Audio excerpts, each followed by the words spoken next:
Right. Well, welcome everybody. And it's the monthly Zoom and information evening. And Peter is going to present to us on unconscious bias. Peter, you are both a counselor and a hypnotherapist, or a psychotherapist and a hypnotherapist. So I'm really looking forward to this. I'm looking forward to it as well. So hoping I'm going to get lots of engagement. Now, Um, do you want the engagement as we go through it, or do you want to wait for everybody till the end? what I'll be doing is I'll be going through some exercises, and probably the best way to do it is to put some words into the chat Okay. as we go along. So I'll be asking a question, and then I'll be asking people then to write down words that they associate with that. Okay. So that I can see it. No, I'm not going to mention any names or anything, but what people have said. But I'll go through it as it'll make sense as we go along. Yep. Is that okay? Yeah. Do I need to make you co-host to do that? No, no, no. No. You Okay. just so everybody knows how to use the chat anyway, don't they? Yeah, just there. There's a little chat button. So Ah, there's Lisa. She says yes. excellent. So there's We're off Linda to we're off to a good and start. Brona. There you go. So will we get the first slide? Yes. I need to share the screen, don't I?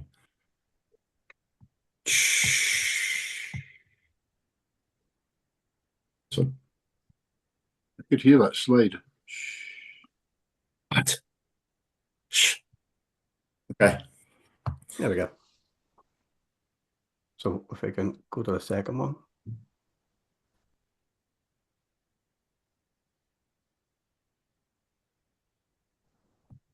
There we go. So this is about unconscious bias and about how we all have it. So bias isn't something that other people have, we all have it. So it affects how we see our clients and how they see us. So the more we become aware of our own bias, the better therapists we become. And this isn't about guilt or blame, it's about awareness and improving practice. So what I hope to show for today is that we recognize how our own bias shows up in the sessions. It's not if they show up in the sessions, it's how they show up in the sessions, because we all have them. And then we begin to challenge our own assumptions, and then we're going to have some practical strategies to help us to be better at what we do. So that's the goal of today. And if we have the next one. Sorry, if you could take that one, put that back again, John, just. Okay. So what I want you to do, I'm going to say some things. And what I want you to do is want you to put in the chat the first words that come to your mind. So I'm not going to be mentioning anything about who said what or anything. If you're comfortable to do that, if not, just write it down on a piece of paper. So what I'm going to do is I'm going to mention something and then the first words that come to your mind. Okay? So council estate. So don't overthink it, just first words that come to your mind.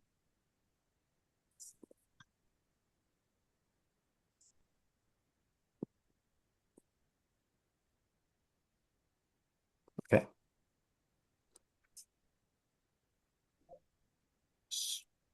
Someone who leaves school with no qualifications. What words come to mind?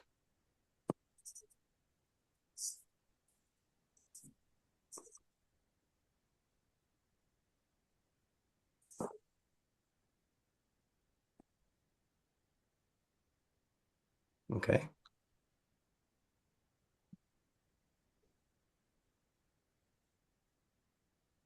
Someone who, this is the same person who has come from a council estate, left school with no education, and they've never got married. So what words would you use to describe this person? Again, if you're not comfortable to put it in the chat, just write it on a piece of paper.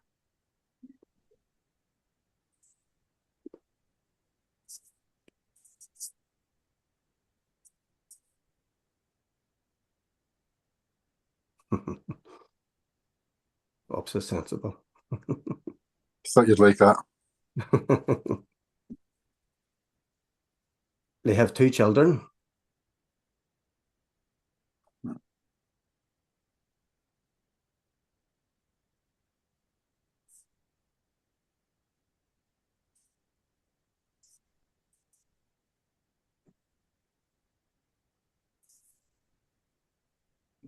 They have asthma.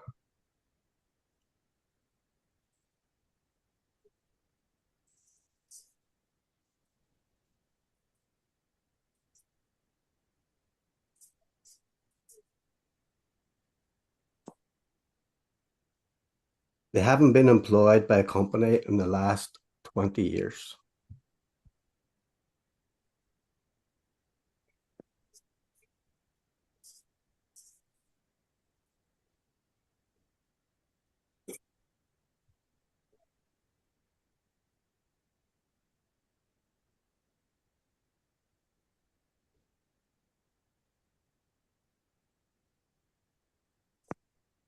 Let me know if I'm going too fast.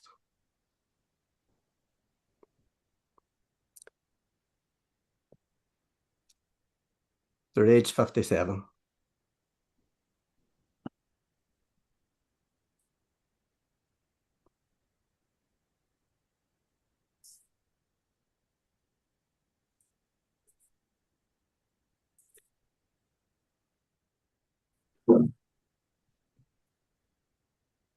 So if you can just close your eyes just for a few moments, and I want you to imagine this person. Imagine what they would look like.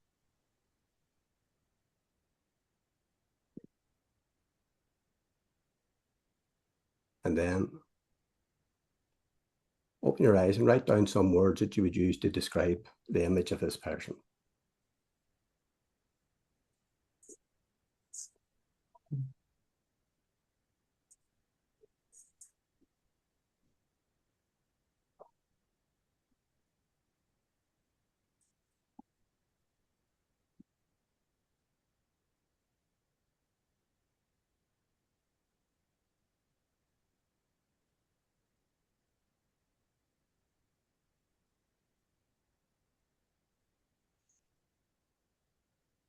Is anyone comfortable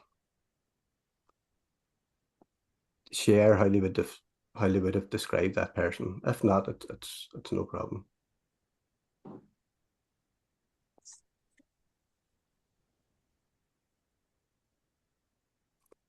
So,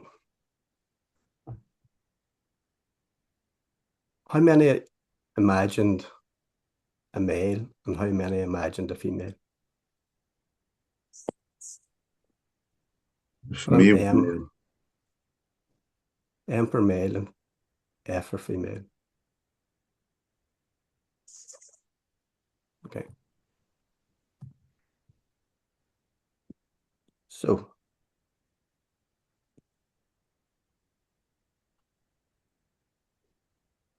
what I've described is myself. Okay. So although I left school with no education, did anyone make an assumption that this person didn't go on to get educated later in life?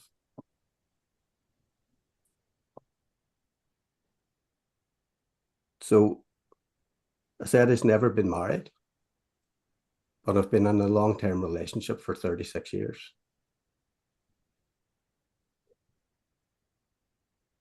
I've asthma, but did anyone make any assumptions that this person isn't healthy?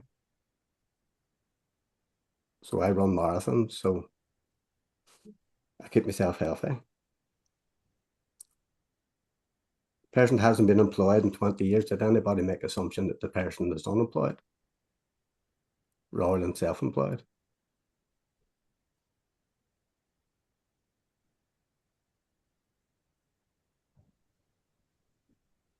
What's your thoughts on that?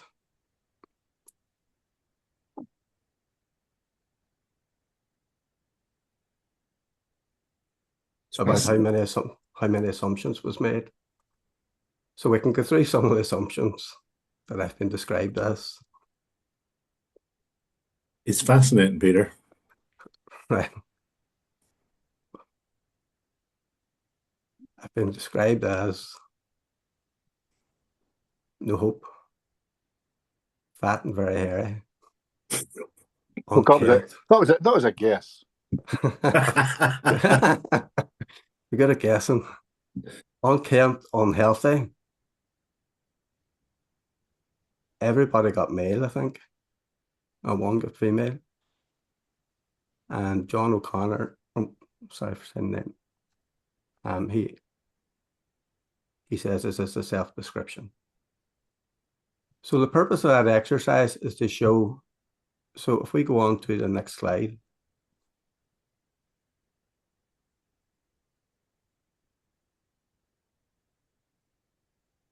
And then the next one again, then John. So this is how unconscious bias works. So it's a shortcut for our brains, takes the process information quickly. So what you're doing is you're getting half the information. So what you've got is a person's never get married, so this person mustn't be in a relationship. Subconscious mind just went straight to this person isn't in a relationship. This person has asthma, this person is unhealthy. This person left school with no qualifications. Right, we just made the assumption then he's never made any. He's never educated himself any after that. So it's always good to make sure that we don't make assumptions. So this is what happens with the subconscious mind. It takes a shortcut and they process information quickly. So if you imagine someone coming in to the therapy room, how we make these assumptions straight away based on how they come in, what they're dressed, their education, all these different things. But it also works the other way. They're doing the exact same thing to us. You know, about how we meet them at the door, how we're dressed, how we speak, our mannerisms. And if anything, they're probably a lot more hypersensitive to it because they're coming in and they're already anxious anyway, so they're already in a high state, depending on what they're coming in for. So all these things are influenced by our upbringing, our culture, the media, social experiences, and it's realizing that we all have biases. Not everyone, but not everyone's aware of it. So the purpose of this presentation is to show that we do have them. And then what do we do then when we recognize that we do have them? So it's not to remove the bias, but it's to recognize it before it affects how we treat our clients. Okay? Right. So if we can move on to the next one. So some of the biases, I'm sure you've all come up against these. I was on the phone to Gerd 3 days ago, and still she said to me, what's hypnosis? Is that where you get knocked out and you wake up and you forget everything? So it's up to us as hypnotists to educate them before they do come in, and they tell them about what hypnosis is, how it actually works. What if I can't be hypnotized? What if a hypnotist takes over my mind? We've all heard all these things. And they're going to be judging you on your age. Are you too young? Are you too old to understand me? Your gender? Will they relate to my experience? Your background, your accent, are they like me? These are all things that they're going to do as well as knowing if they come into us. Any questions or anything on that? No, we're all good so far. So if we can move to the next slide, just.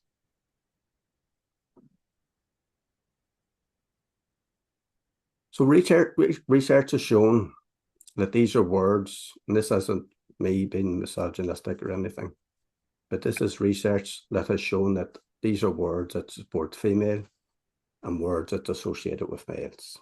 So if we look at the female, words that's associated with the female is supportive, emotional, helpful, sensitive, fragile. And words that's associated with the male is the leader, provider, assertive, strong, and driven. So how do we test our own biases? Is what we do is we flip it. So if we look at the next slide where we flip it,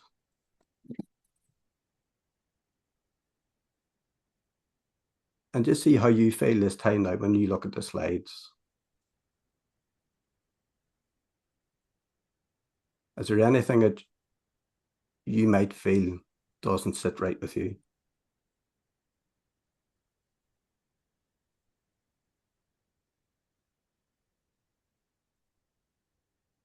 So the female is now the leader, provider, assertive, strong, driven.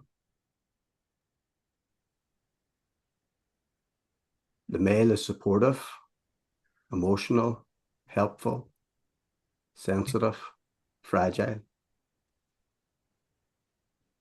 Well, the truth is, there's more and more appearing like that today, but it's against the societal norms that we've all grown up with.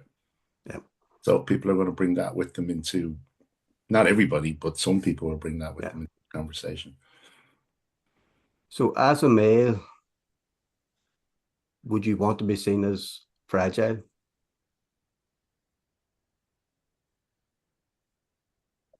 As a therapist, you want to be supportive, you want to be emotional, you want to be helpful, and you'd have to be sensitive as well. But the only one there that doesn't sit right with me is fragile. I don't want to be seen as fragile. So that's a bias on my part.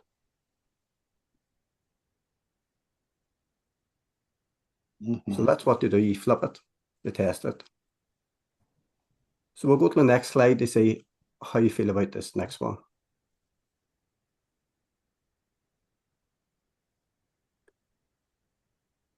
So if you can imagine, if I showed you a picture of a policewoman, and underneath it, it said, being called a policewoman doesn't bother me because I know it covers both men and women. Would you see anything wrong with that?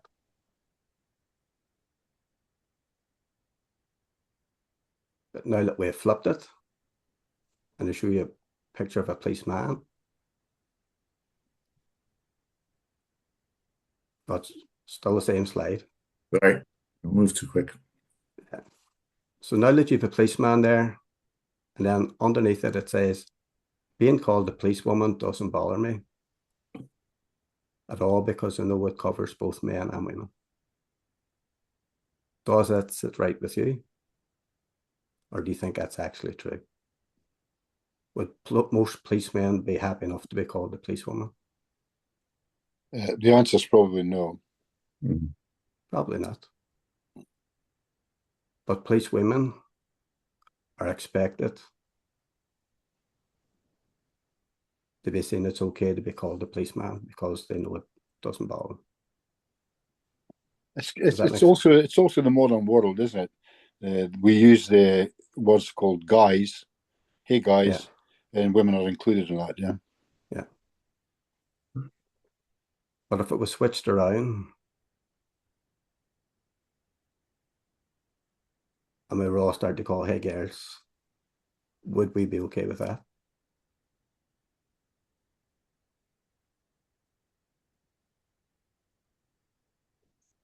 Well, the answer again is no. I probably wouldn't. Not Scotsmen and Irishmen, but I think Englishmen would be okay with that. Would that be a bit of bias? No, that's not biased. That's true. Well, but they're far more feminine than we are. Yeah. Right. So we'll do another few tests. So if we can go to the next slide.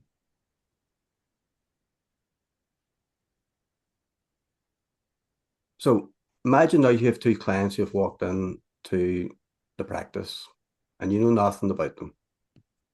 So client A is a construction worker who's coming in looking to help with stress.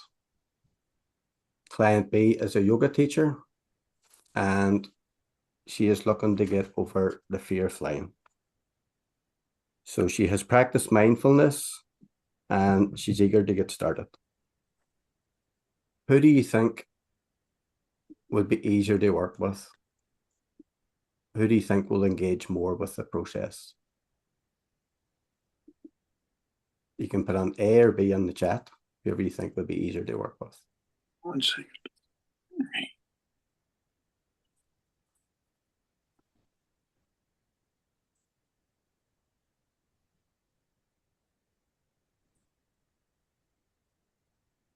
Okay.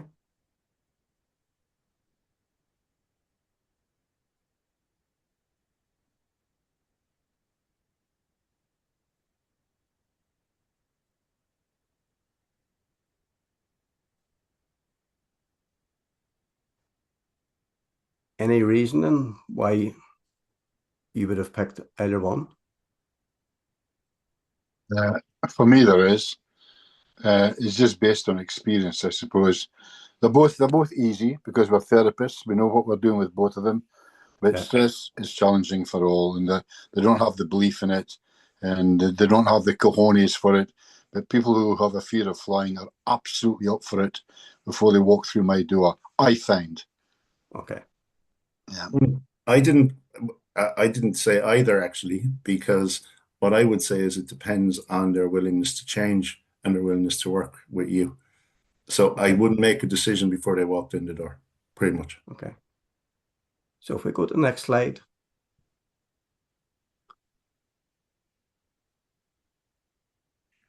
So client A, now the construction worker, you've got a bit more information and you realize that they've been for therapy before and they're showing good engagement.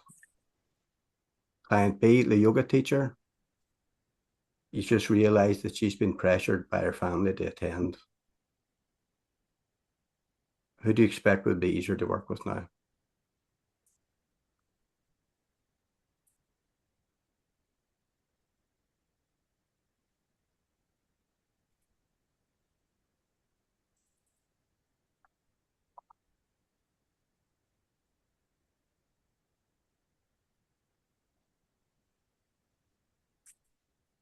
You can put on the chat then whether it's A or B. Okay. So now we get a bit more information. If we go to the next slide. So client A, the construction worker, as you go through the intake, you realize now that they grew up in a family who expressed emotions easily. And you realize client B, the yoga teacher, has grown up to be independent and not to ask for help. Who do you think would be easier to work with now?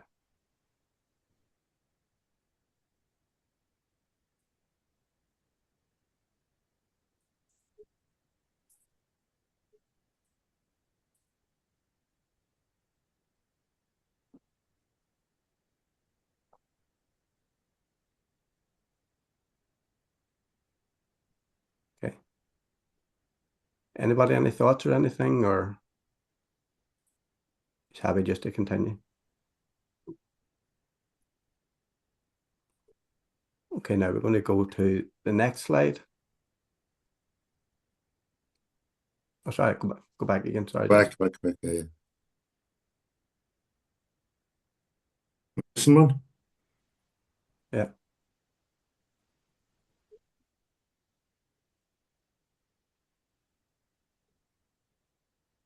So what would have changed your thoughts as you went along? If you thought it was A at the start, has that changed as you had more information? Or did you make some assumptions at the start? I didn't choose either at the start, but as you go through that, A would be the one that would seem to be more willing to make those changes. But then it obviously depends on other factors, like why is it that somebody wants to make that change, or is there any other benefit they're getting out of it in the process? As in So secondary gain by stress, what it brings with it. what assumptions would you have made that as you got more information in, your you began to change your thoughts around things? Or what would you do different? I think most of the assumptions are based on their expression, what they Yeah, express to be, what they reveal to you, yeah, about themselves. yeah.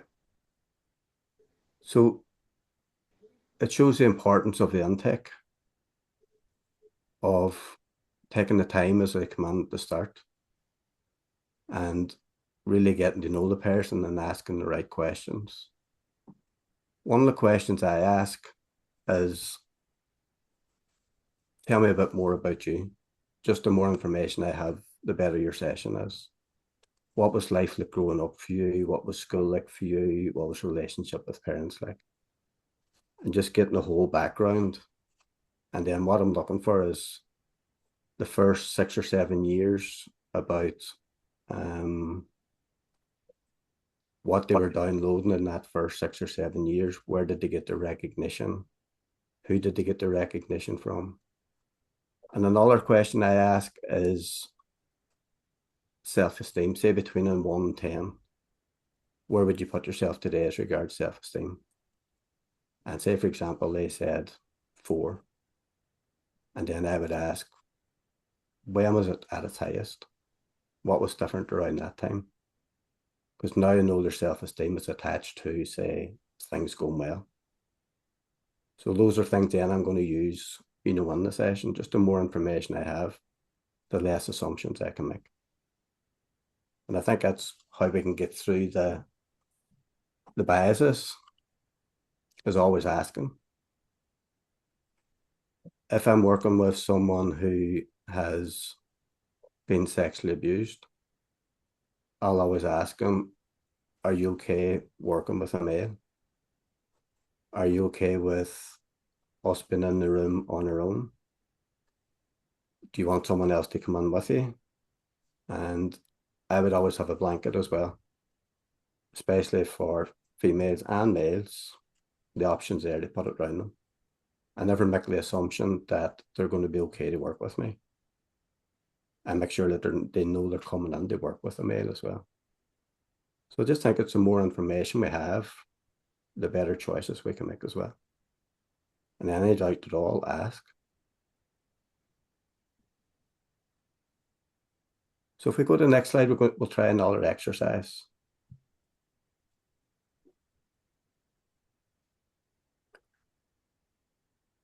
So I want you to imagine now there's a train speeding towards 5 people on a track. And the train can go 2 ways. It can go on track A or track B. On track B, there's 5 people. On track A, there's 1 person. You have the lever. So what would you do? Would you pull the lever, or would you just let it go and just let the train decide which one it hits?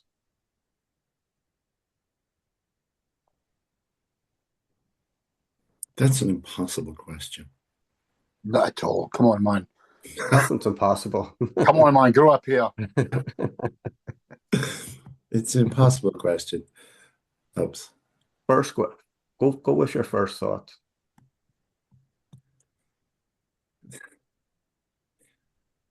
This is about your first Yeah, no, I thoughts. This isn't understand. about overthinking it. Yeah, no, I understand.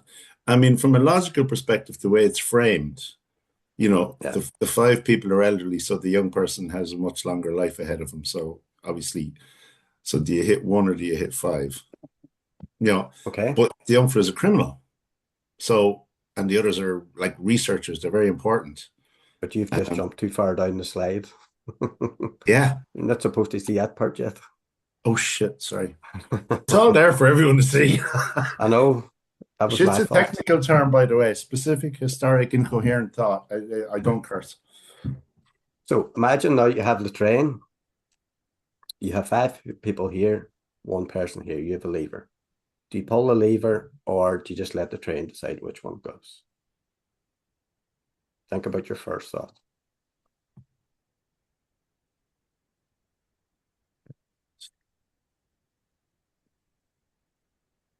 Okay. Now you realize that the 5 people are elderly and the one person is a teenager, would that change your mind?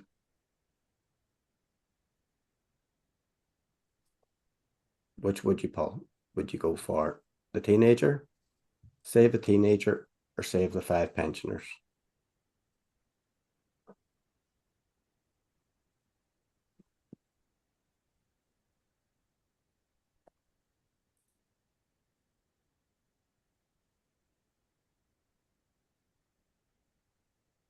And now you realize then that the teenager is a criminal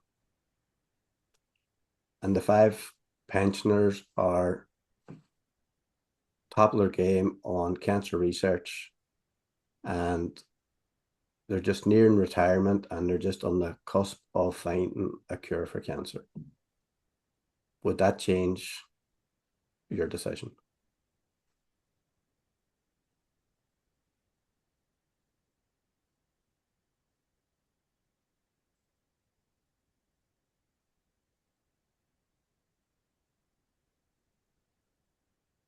Okay.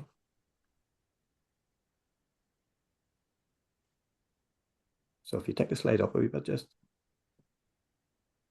Is that the slide up as far as it goes? Yeah. Okay, the last one now is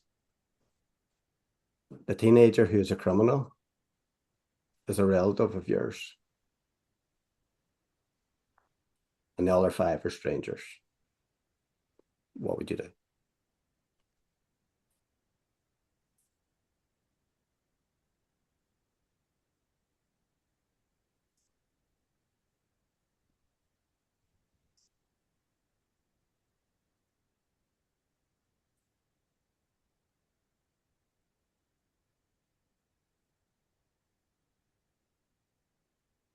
So can you see how different information gives you different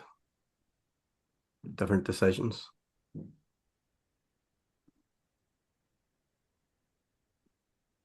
Absolutely, because there's a few pivots in the middle of that if you really wanted to, depending on your bias, you know. Yeah. And find justification for anything. That's it. So if we go on to the next slide. All the way now, because we didn't do that one right.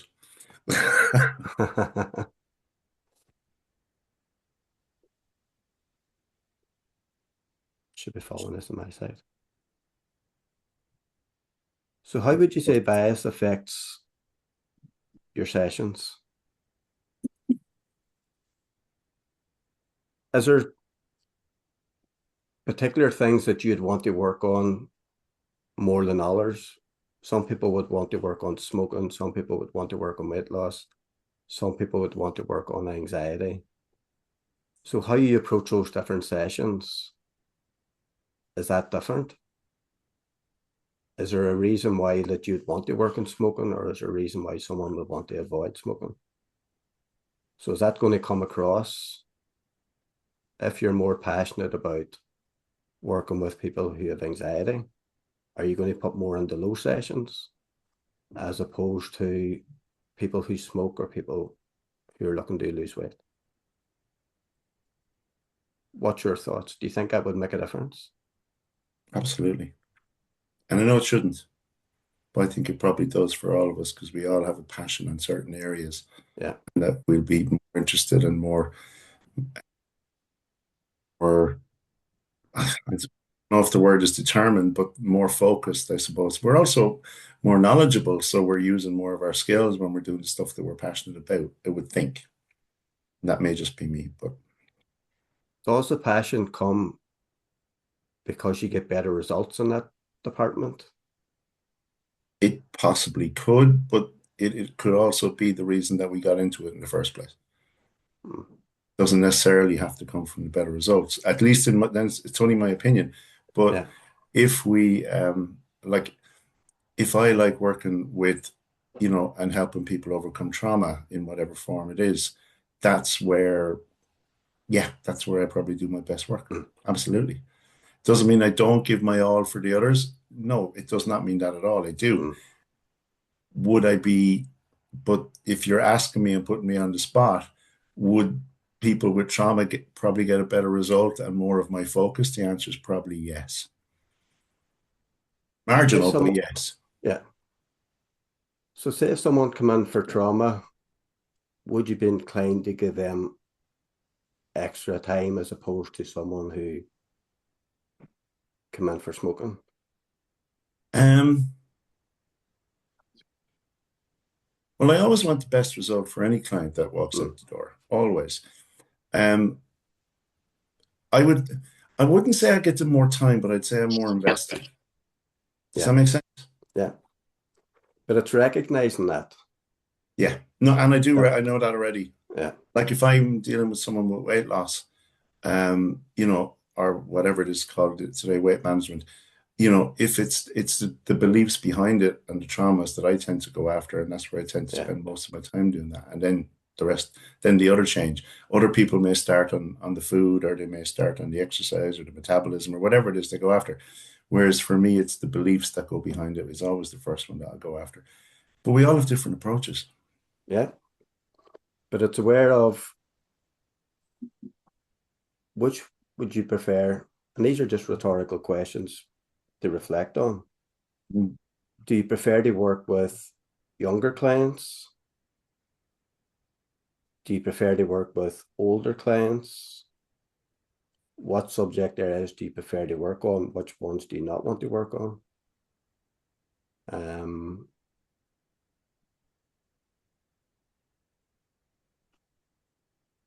That's it. do we ex There are two parts to that question. The first one was older or younger. Most of yeah, it, not, that wouldn't affect it. But the second thing you said is the ones you prefer not to work on. And so much, yeah, there's some people that prefer not to work on. So for example, like, a lot of Your people. line's a bit bad, Bob. It's breaking up. Is that any better? Yeah, that's yeah, better. yeah, So I had this conversation a couple of days ago, uh, and a lot of people are unhappy because of it. And I understand that. I understand it completely. But I work with pedophiles, for example. Yeah. yeah, I'll say very quickly, these are non-active pedophiles, obviously. yeah, But somebody who woke up one morning and there, but for the grace of God, you know, he fancied little Peter on the road. And he's horrified. He's a lovely man, good man. He does the right things, but boom, the illness is knocked on his door. So I will work with pedophiles, but I am uncomfortable as hell for obvious reasons. But I want to do well by them. So it's not a great session for me. Yeah. There's going to be very little humour going on there, smiles and what have you, as opposed to poker or so on and so forth. But that, yet, if I'm being honest, that's why I hate admitting that. That in itself, why, even although I understand it all, still a Yeah, you're coming in and out again, Bob. It's fading in and out. I don't know what okay. Is that better if I lean right it in? is. When the closer you are to it, actually, the better it seems to be. But then it does fade out. But Yeah. So what I was saying was my challenge is even working with it, it's still a bias. I'm aware of my bias, mm, and I don't think there's anything I can do about it other than recognize. That's a good word to be used with bias, isn't it? yeah, You yeah, use can't fight, you can't beat it, but you can recognize it and do something about it. I think that's yeah, important. yeah. But what if everybody decided not to work with pedophiles? So these are people who are coming and they're looking to change. So is that not a noble thing to do, to work with people who want to change? Well, I would argue that that's the case completely, isn't it? Yeah. Absolutely. So you're working on the person, not their actions. Yeah. And if they ever took an action, I wouldn't work with them any longer. Yeah. Yeah.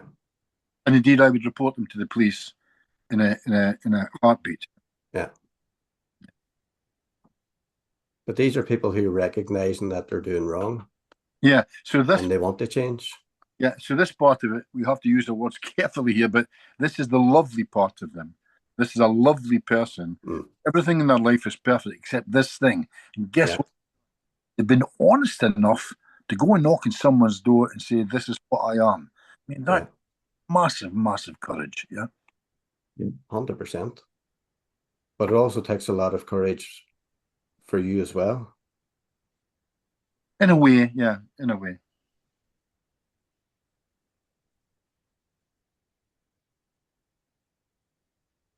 So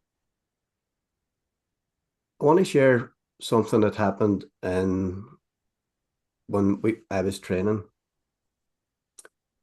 So if I said to you the word security, what would you associate with security? What would be the next word that would come to your mind?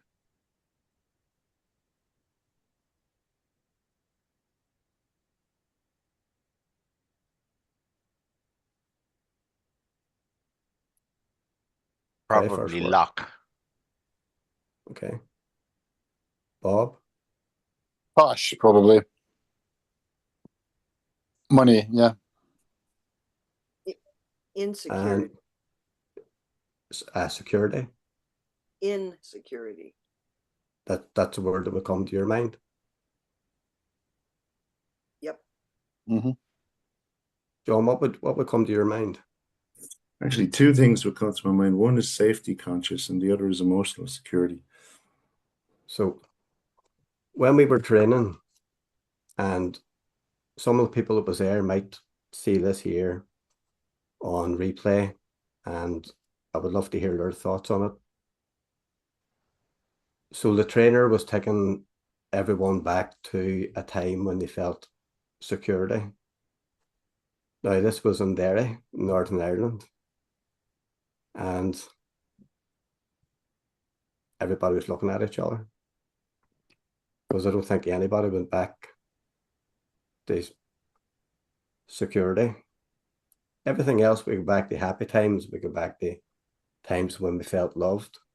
But when the trainer, and hopefully he sees this and he can give me his feedback on it. But when he says security, and everybody, nothing happened. So one of the other trainers was from Northern Ireland, and he went up and had a word in his ear. But the reason why I'm bringing it up is because whatever everybody in the room, whenever you say security in Northern Ireland, the next word that come up is forces. So nobody went back to a time when they felt secure or felt safe. So it's just the reason why I'm bringing it up is to show how important words are. So someone from the South, someone from Scotland, America, they'd associate security with different things. But in the North, security meant insecurity. So it's location centered. It's just that one word. Yeah, no, I absolutely get it completely.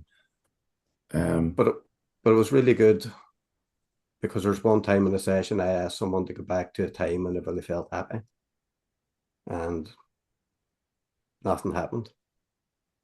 I just assumed that everybody had something happy in their childhood, but this fella didn't have anything happy. So I changed it to a time when he felt loved, and he went straight back to a time when he felt love. So it's easy to assume because I have had happy times in my childhood that everybody's going to have happy times. It's easy to make the assumption that everybody's going to feel secure. But again, it's just being aware of those assumptions. It's easy to make assumptions. It's really good. I mean, I use the term peaceful instead of safe. Yeah. I always use that term because safe can have different connotations for different people. So it's similar to the word security in that context. But it's just words. But in hypnosis, they're really, really powerful. Yeah, absolutely. So any questions or anything about what we've talked about? Do we have any, and again, these are just rhetorical questions to think about. Is there particular clients that would be your favorite? Is there ones where you sort of look forward to them coming? Is there other ones that come in and you're dreading them coming in? And if we're being honest, we all have those clients. There's ones who we connect with, other ones it's a bit harder to connect with.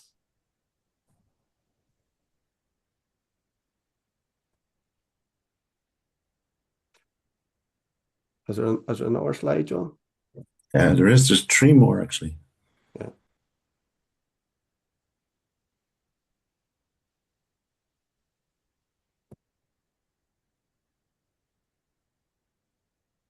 I suppose it's worth mentioning something at this point.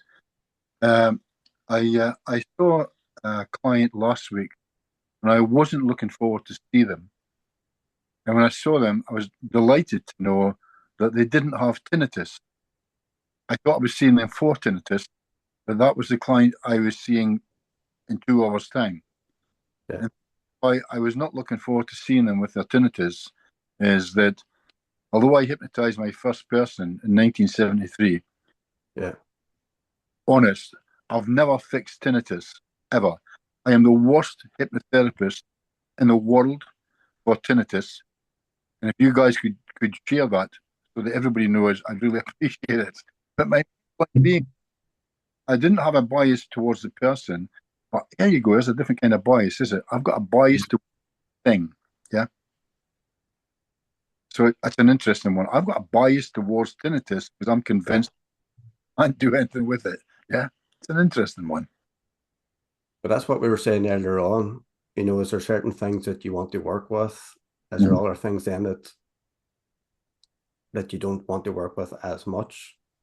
And does that come from you don't have success with it or as much success? Yeah.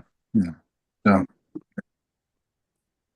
I remember I worked with a smoker who, at the end of it, we were about halfway into the session and it just wasn't going well. And so I emerged him. We had a conversation and he was just rude, just ignorant. And I says, look, there's no point going on with the session. I says, this isn't going to work. But I remember my next couple of smoking sessions and after that there was a bit of anxiety. But that's because of what happened. But once I got a few more then and after that, it was back. But it's just human nature. Of course. You know, what did I do wrong? I began to question myself. This is a fella told me that he's been to 3 hypnotists before. But it was almost like, right, I'm going to try everybody. Nobody can hypnotize me. And that was my fault. That was probably my ego. Thinking, right, I can do this. But lesson learned.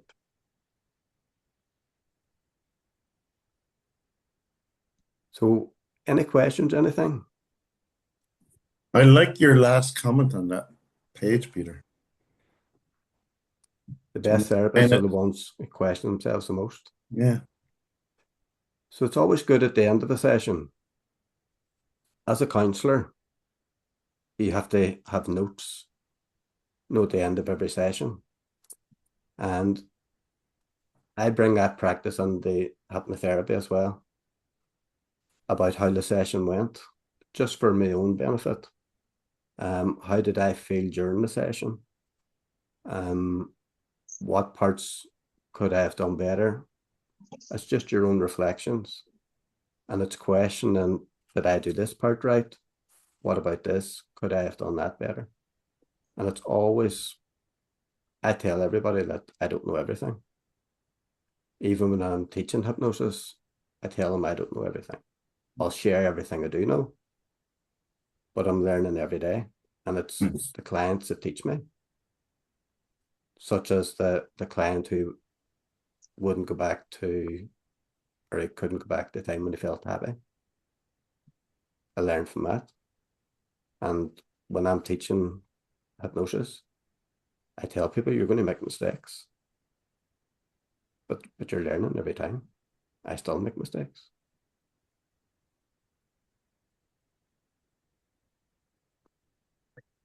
But the purpose of this is to begin to question your own biases. What assumptions are you making about someone coming in? And just the more information you have, the less assumptions. If we go back to when I was describing myself, how the subconscious mind took the shortcuts and just ran with whatever information it had then. So whenever I'm doing the intake, my intake is about 45 minutes to an hour. It's almost like a counseling session, because the more information I have, then the better the session is.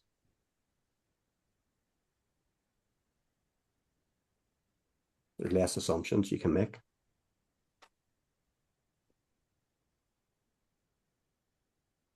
So is that the last slide? And there's actually two more, Peter. Hold on, I don't know what's on them.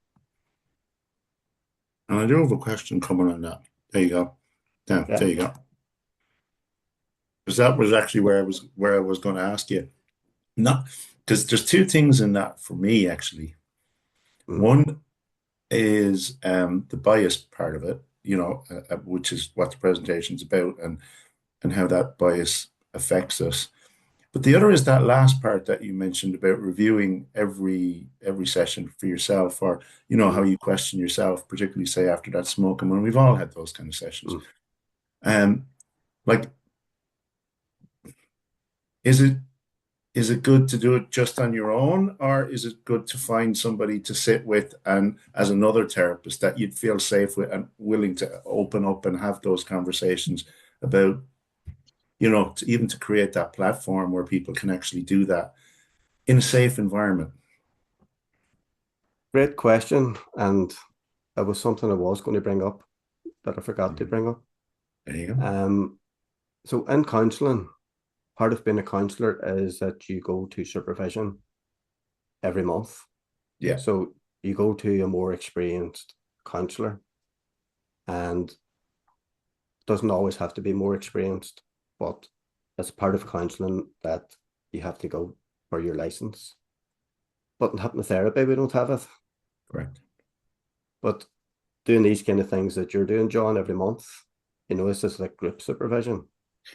Yeah, and that's part of the reason for doing it. It's part of information sharing, but it is also that it's connection. It's people communicating with each other.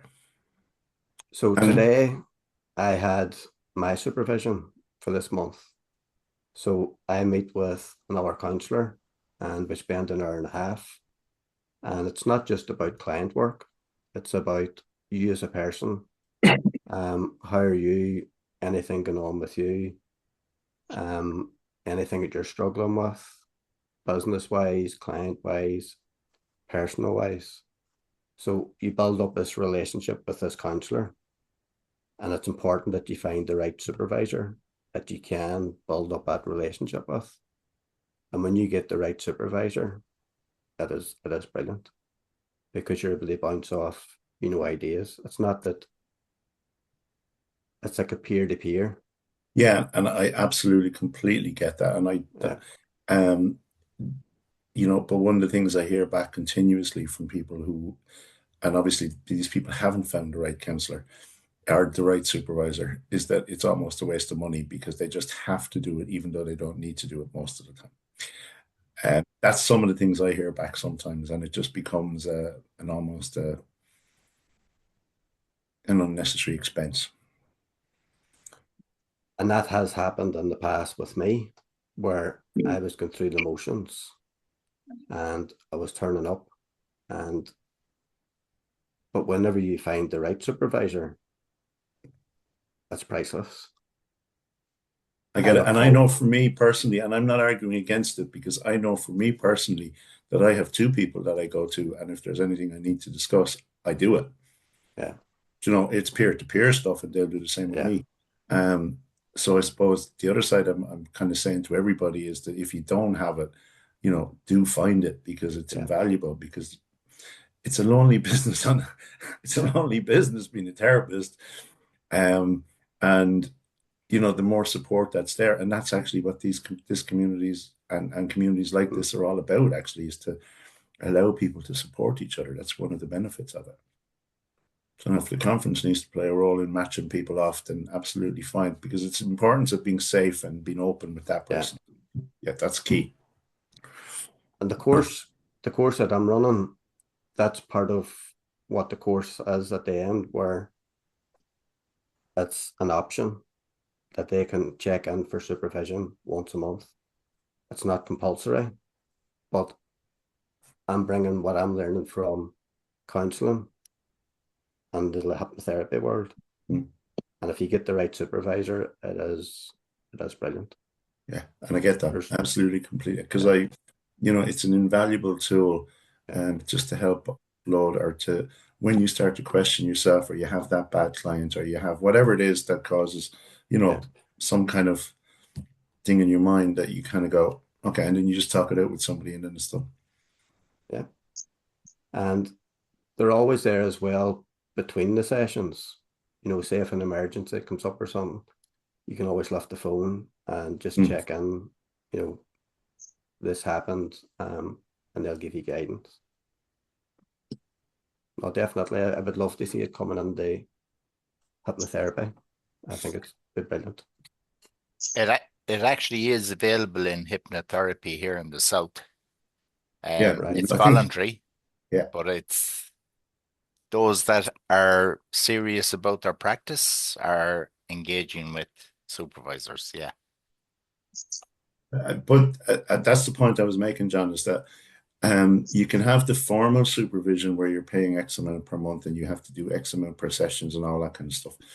Or you can have an arrangement with other people that you have a trust with, where you can actually do the same thing and there's no cost involved, and it's a quid pro quo.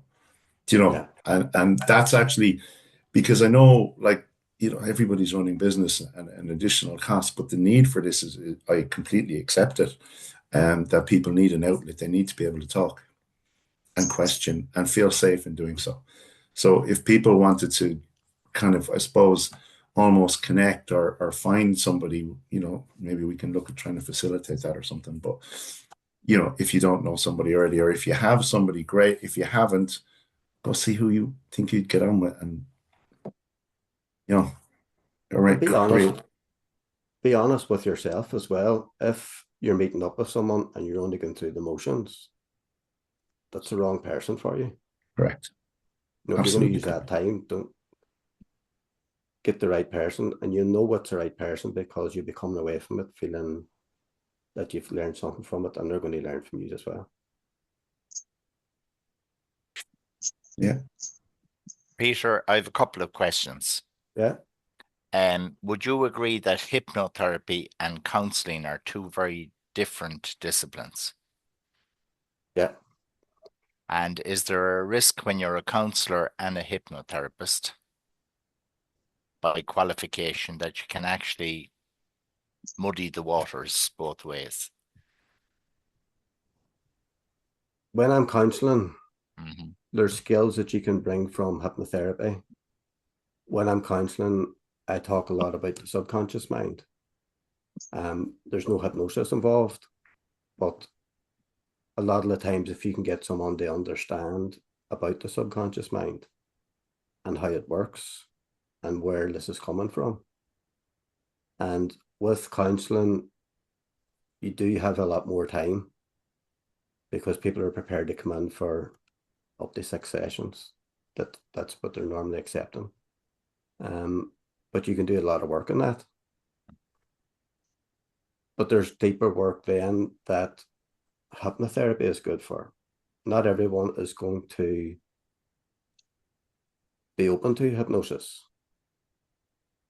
So the reason I started off as a hypnotherapist, but I found it very hard to get doors opened and things like that. So then I trained in as a counselor. which opened more doors for me. And then I retrained again as a hypnotherapist again after that. But you can keep them separate, but you can bring skills from one into the other. When I'm working as a hypnotist, I'm there 100% as a hypnotist, but I'm bringing, say, that building rapport, the right questions to ask, how to get the information, how to do it nice and gently. You're bringing those skills into the hypnotherapy room. And then you're bringing the knowledge in of the subconscious mind into the counselling room, if that makes sense. Mm-hmm. Does that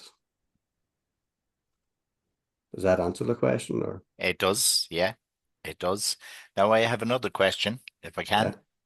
course. You mentioned their preference, adult or children. Yeah.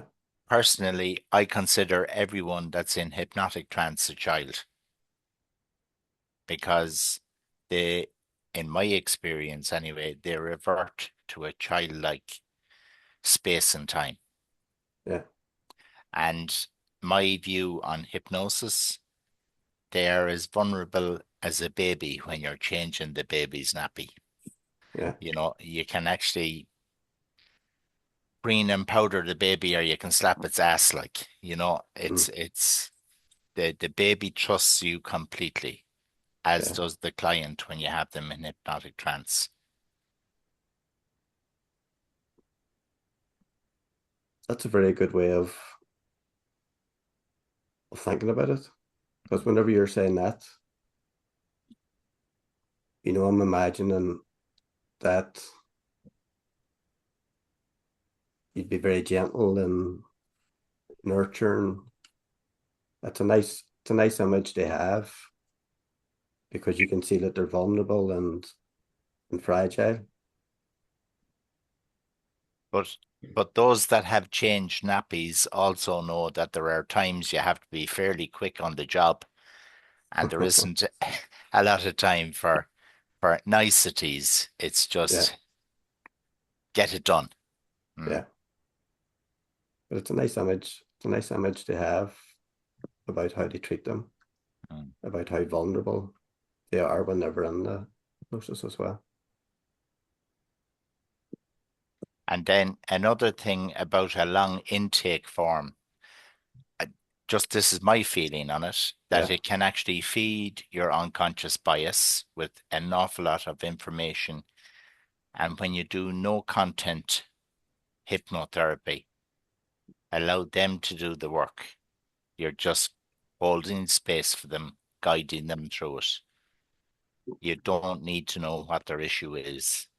And sometimes, and a lot of times, they don't know what their issue actually is. Yeah. But we can actually address it and help it.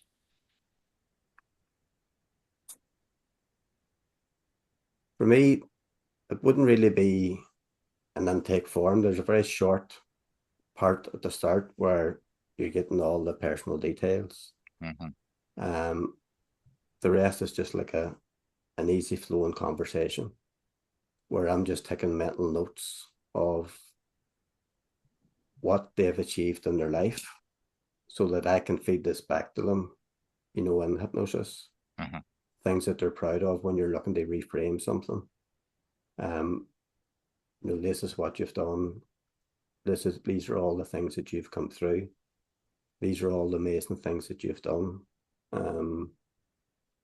Just for me, that's the way I work. It's just the more information I have, the better prepared I am for the session. I might not need all that information. I might only need 10% of it. But as they're talking, they're giving you information. Sometimes people would say to me, I've had a great childhood. And then they start to talk about their childhood. And for them, that was a good childhood. But from the outside, then you can see the emotional abuse and what they have gone through and how that would affect them. But for them, that was normal. But now I've got more information to work with. that gives me a better understanding of where the anxiety is coming from. Mhm. Does that make sense? It does. And It's I've just different. one Yeah. more question if I can, Yeah. because you come from a very modest background as by your self-description. Yeah. Do you find that it actually gives you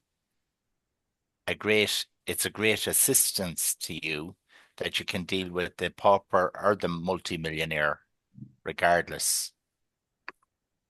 That's something I had to work on, Oh, because there was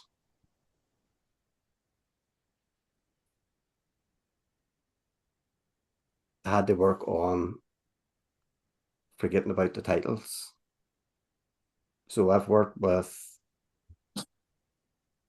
a lot of corporate work and work with surgeons, doctors, and then you have this imposter syndrome coming in where you're going, I'm working with a doctor here, you know, or I'm working with a surgeon, but I had to work through that. They're there, they're good at what they do, but they're coming to you for your help. So it's good because I can now work with all social backgrounds. It doesn't matter to me now. To me, it's just they're in for this. So I'm able to look past their job titles, what they look like. I just see human beings. Does that answer the question? it does indeed. Thank you. But it took a lot of work. Mm-hmm. Mm-hmm. I had to work on it. Okay. I think that is, John, as you said, one of the advantages of being content free a lot of the time. You know, I do, and like you, Peter, it's a minimal intake form and it's a conversation Yeah. where and it's words to feed back. Yeah. It's feeding it back, but it is because you're starting from that, because everything I do in the initial stages at least is content free. You don't need to know as much. It's reinforcing stuff afterwards. You know, Yeah. that's where the the successes, the achievements, the you know, free stuff does make it a little bit easier, actually, in And my it's mind. also about building that rapport. It's getting Yes, them to trust you. correct. So if they can see that you're coming across as caring and you're showing empathy, it's going to be much easier for them to trust you then to go into hypnosis. And I would have always thought content free was good for bias, but you're actually just raising stuff before even somebody comes in the door. It does Yeah. kind of, yeah, because it's there for all of us, no matter who we are. Yeah, 100%. But actually, it's a really, really, it's a great presentation. I'm so, so happy you did that. I really am. Thank you, John, for asking me to come on. No, Enjoyed it. honestly, Peter, it was when I saw it, it was like, yeah, no, this is a must for people. They have to see this. Because it gets people to think about something that that's not really often talked about. Yeah. I That's mean, all I wanted. That was yeah, my goal, was just to get people to start questioning. absolutely. I mean, look, I've worked in parts of Dublin and, and I do continue and still work in parts of Dublin. So when you're talking about council estates, I have certain visions in my head because I work there, Yeah. and I love those people. I think they're absolutely Yeah. amazing. And I really do. When I look at it from a place of pure strength, that these guys guys and girls, have amazing strength. But some of the other stuff then made me start to think, do I hold this? Do I hold that? Even just, we all have our own stuff. Yeah. We all have our own ways of looking at the world. 100%. But it's having So, that awareness and then just checking in with yourself in. Am I absolutely. making any assumptions? And then Yeah. ask a question. And even getting to the stage of the conversation in this where you're almost closing the loop by talking about supervision then, and how it is that you can actually not only be aware, but how you can actually then begin to address it and deal Yeah. with some of the stuff that might come up for yourself. You know, I mean, it's one of the things that I've said all the way through the last few years is that there's all hypnotherapists in this group. So if you need somebody, just reach out. You know, it's just finding somebody who you're comfortable with. Yeah. That's the same 100%. for all of us. Love it. Thank you.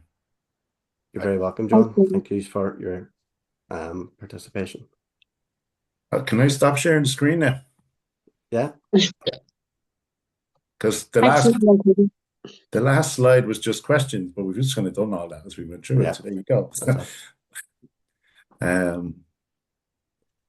But Peter, can I say that you delivered an iron fist in a silk glove there tonight?